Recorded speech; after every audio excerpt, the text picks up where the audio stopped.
I think this is about Ukraine, which is a smaller country facing up to a big lumbering giant, trying to use its nimbleness and its small size to kind of wrest back the initiative of the war and use Russia's great lumbering slowness against itself.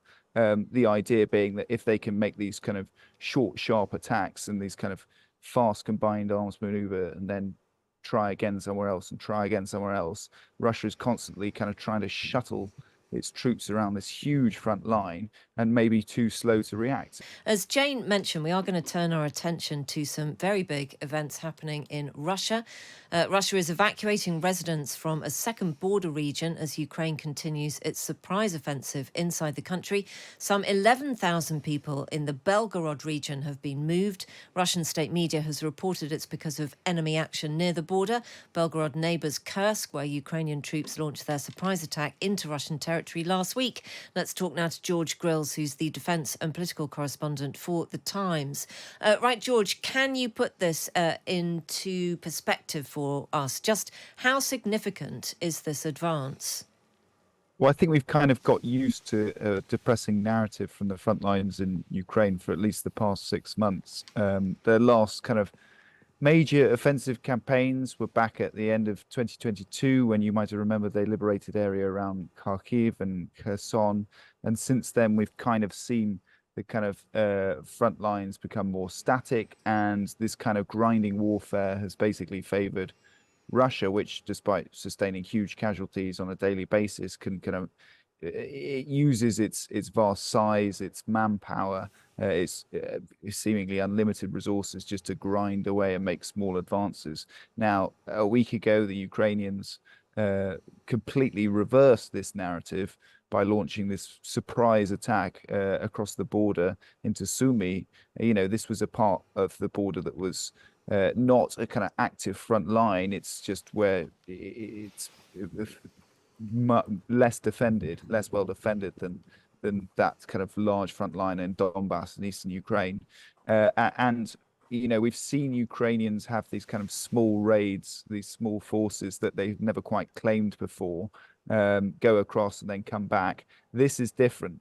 Firstly, because the scale, this is more than a small raid. These are tanks, this is artillery, this is even some suggesting air defense systems going across the border. This is a proper incursion, more than a raid.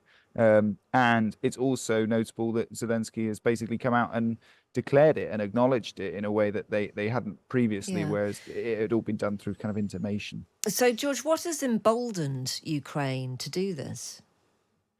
I think that they needed a change of narrative. I think that was important in terms of morale. But I also think, the Russians made a huge strategic own goal when you might have remembered about 2 months ago, they tried to launch an offensive towards Kharkiv, which is in the kind of northeast of Ukraine.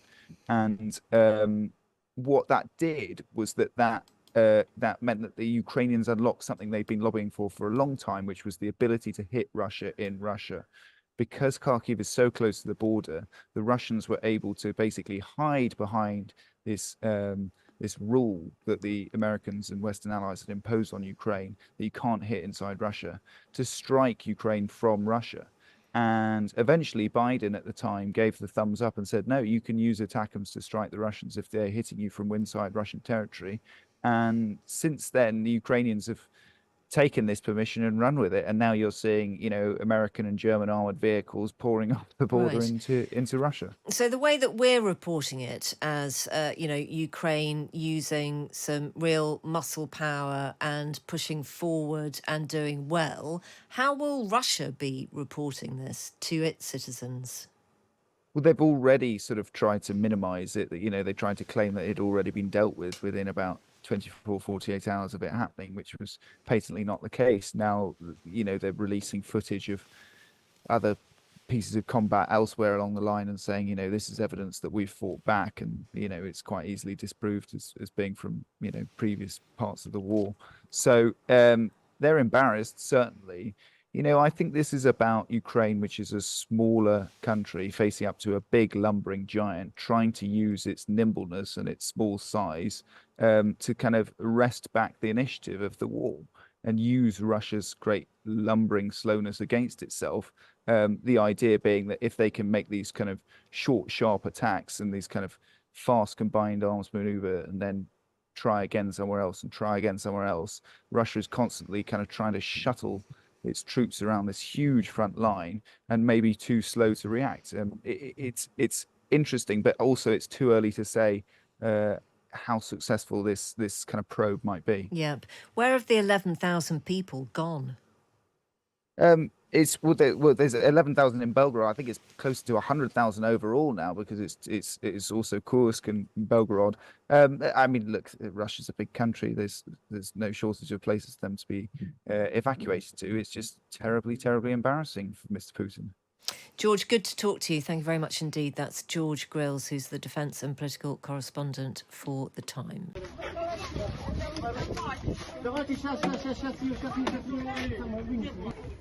Так, что там? Осторожненько, осторожненько, давайте. Вы видите или мне помочь? Вы из Героги? Да. Ну, смотрите, поэтому мы вас будем централизовывать. А назад привезут нас? Нас как привезли. Не переживайте, сейчас Прохоровку приведут, чайку попьете, покормим, а дальше посмотрим, как называется событие. Спасибо большое. Да все хорошо будет.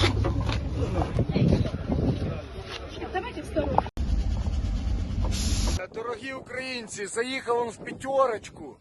В п'ятерочку заїхав. Скажу вам, вибор не очень. Вибор не очень, а тебе лучше. Слава Україні! П'ятерочку ні, скоро тебе буде.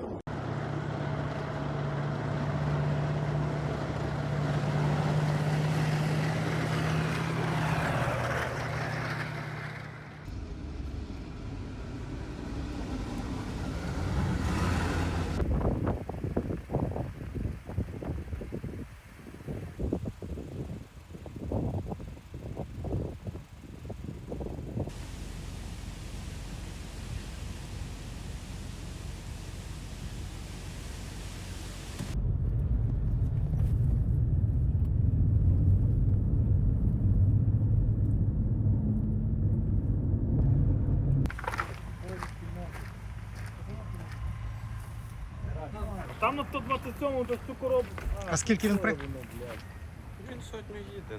це Там по коробочку асфальту. пробило. Кажу, іноземці в цьому керуєте, чи все саме?